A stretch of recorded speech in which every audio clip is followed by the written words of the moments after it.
Bir podshoh tush ko'ribdi. Tushida bori tishlari to'kilib ketganmish.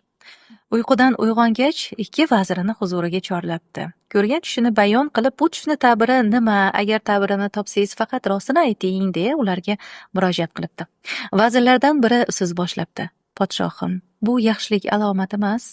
Barcha qarindosh urug'laringiz barvaqt vafot etib ketishadi, siz o'zingiz yolg'iz qolasiz.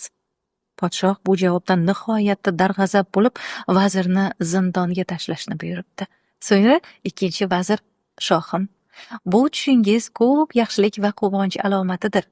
Alloh taoloning inoyati ila siz muhtaram janob oliylariga barcha qavmu qarindoshingiz ichra uzoq umr ato etilur. Bu qutlug' ne'mat muborak bo'lsin podshohim, deya ehtirom bilan qo'llarini ko'ksiga qo'yibdi. Yaxshi ta'bir va qutlovdan xursand bo'lgan podshoh bu vazirga mukofotlar in'om etishni buyuribdi. Ko'rdingizmi? Bir xil ma'nodagi ikki xil ta'birni bergan vazirlardan biri fahmu farosatdan uzoqda, so'zlash va ehtirom odobidan bebahra bo'lib, ta'birni o'zini sifatiga ko'ra, ya'ni o'zini tushunchasiga ko'ra qo'pol bayon qilganda, aql va so'z sohibi bo'lgan ikkinchi vazir esa olqish va mukofotga sazovor bo'ldi.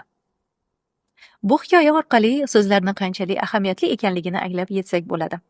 Inson yaxshi so'z eshitgan joyga, muloyim muomala ko'rgan shaxsiga mehr qo'yadi-ku axir.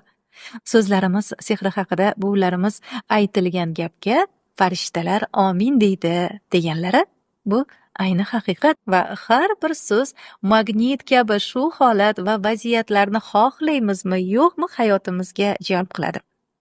Yaqinda bir kishi sinfdosh do'stini janozasidan qaytayotgan vaqtida do'stlari davrasida og'aynim bir o'zi qolib ketdi-da, yonida joy bormikin, borib turardik, deb hazilomuz gaplar bilan janozadan tarqalishgan, ya'ni shunaqa hazil qilishganda erkaklar.